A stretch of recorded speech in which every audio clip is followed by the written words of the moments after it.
Welcome to Prevent Your Adventure, and I don't know how fair this review is going to be, and I'll explain to you in a minute, but tonight finds me in Willimantic, Connecticut, at a place recommended by 3 people. First was Michael C., and piggybacking on Michael C.'s recommendation on the YouTube channel was, oh my gosh, 1911. I'll write it down at the bottom. I think it's Cyber 1911. Cypher 1911.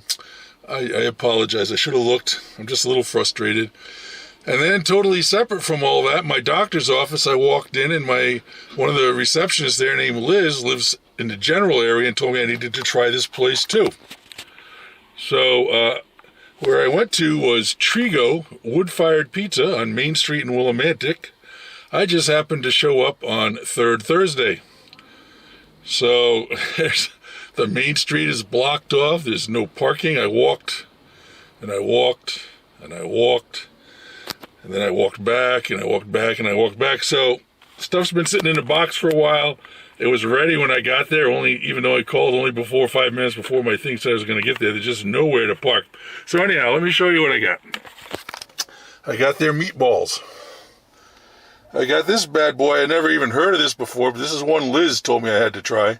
It's a lemon pizza. Those are actual slices of lemon sitting on that pizza. And then their pepperoni pizza. So, let me set up the camera and we'll give it a try. Okay, first things first. It was Cryptic 1911. Wasn't really close on that. I'm so frustrated with this whole setup that I forget to get out a fork for those meatballs.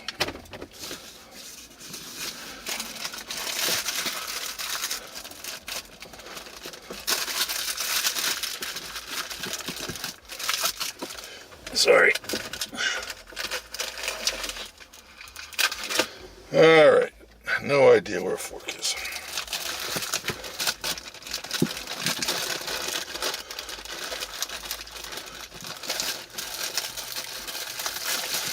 Cleaned a lot of stuff out, expecting a new vehicle that I ordered in September. It's May 18th. Still haven't gotten it.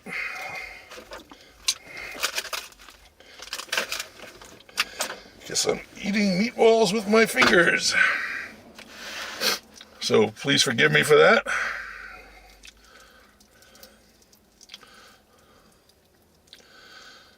Lots of mozzarella on top of this.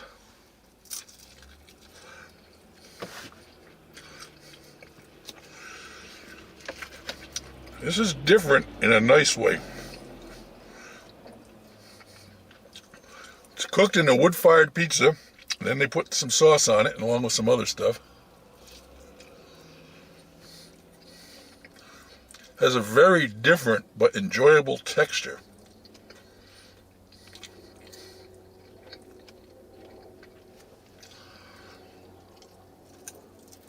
I could eat a lot of those. That was nice. I don't think I've ever had anything quite like that before.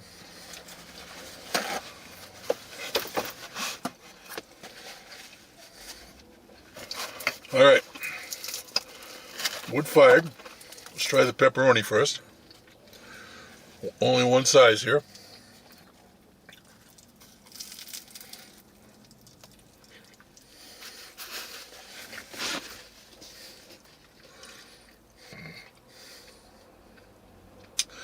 Like I said, how fair can the review be? It's been traveling down the road for a while with me.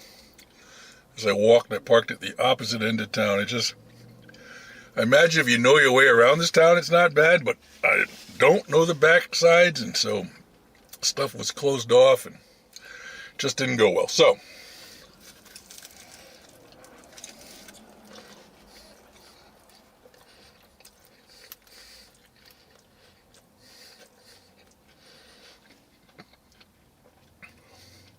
this is interesting. It's got a nice sauce. The crust is good for what I put it through. Limited cheese, which isn't a bad thing. Big pieces of pepperoni. Little bit of crisp on the crust. Might have been more if I had been able to get at it when it was still hot and fresh.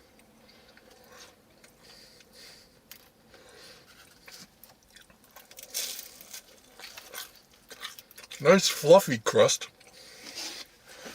As you can see, it's a wood fired, so it's got the char going on.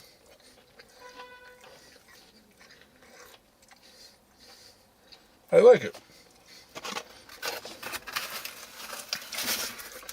Might have loved it if I'd been able to park out front and get something fresh, but some things are beyond my control. All right, for something, and she told me you bite in and you eat the rind and everything. We'll see. Lemon pizza.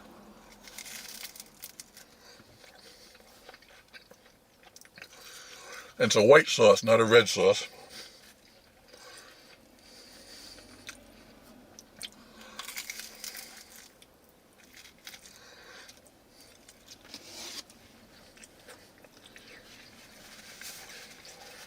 There you go, Jeffrey.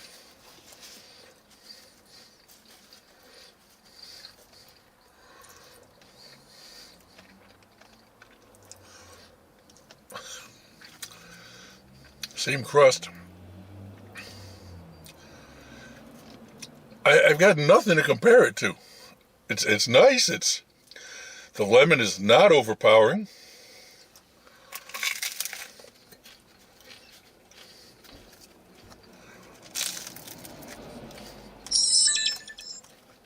The white sauce is nice.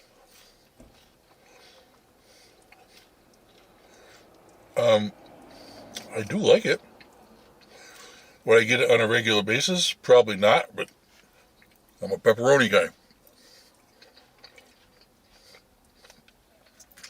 So I have to tell you, on the nights I go out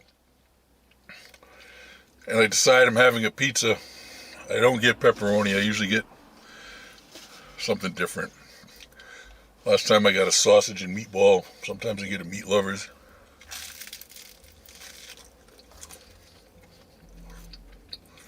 The only vegetables I might throw on is onions and peppers. That's it. So,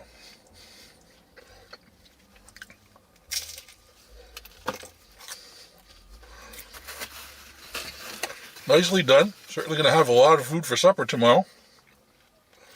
My choice of 2 different types of pizza. Let me finish up some food here and we'll come back and share my final thoughts. Okay, final thoughts. Trigo wood-fired pizza. Once again, this score is going to be impacted by how long it took me to get to the pizza. Nobody's fault, but all I can go by is what I had. So maybe I can come back someday. I don't know. But anyhow, the meatballs. By the way, the girl on the phone, super nice. She's the one that gave me a heads up. It's Third Thursday. Not sure where you can park. She tried to help me out, but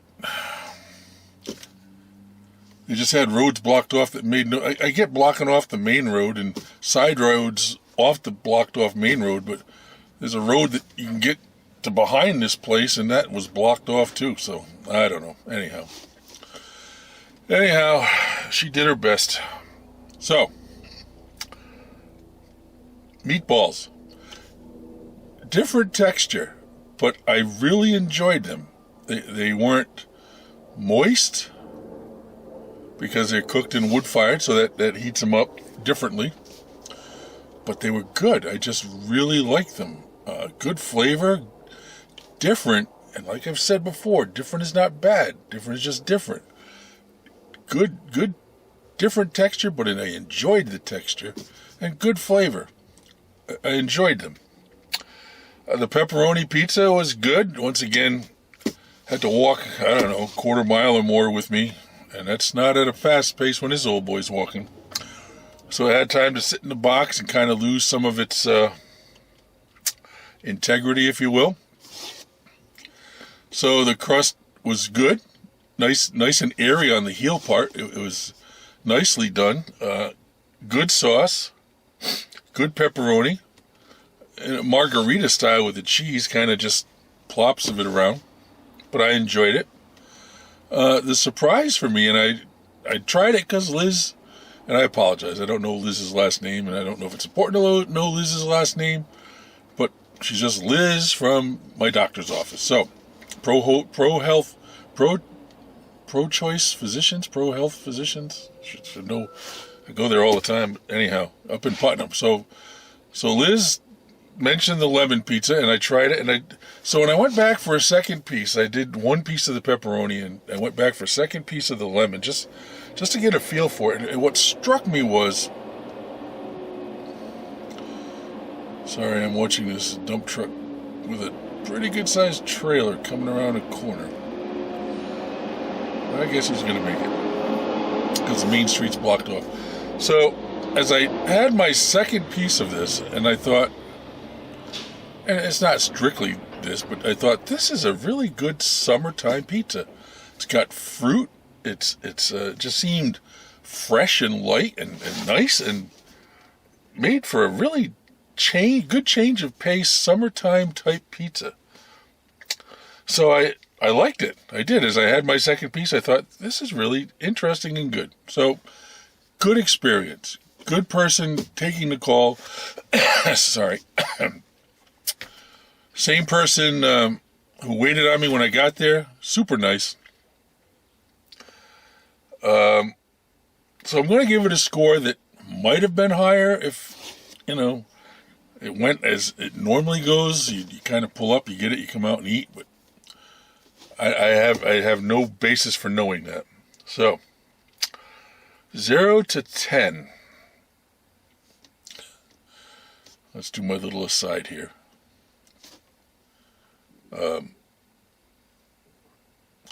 Putnam does, I think, First Fridays. Killingly was doing, I think, Second Saturdays. I never heard of Third Thursdays before, but here I am stuck in the middle of a Third Thursday. So, and kudos to trying to get people to come into town. If you can get people to come into a downtown nowadays, you're doing something very nice. So anyhow, let's give it a score, 0 to 10. I'm intrigued enough to come back and try it again, so we're definitely over 8. But I don't know, and once again, I keep saying this because I don't want anyone to think I'm being negative, but I don't know that based on the way I got my food tonight and how it took so long to get to eat it, that I would recommend it at this point. I'll mention it, recommend it. So let's go right in the middle. Let's go 8.5. Still a very good score. You did a nice job with what I had. I enjoyed the food very much. And,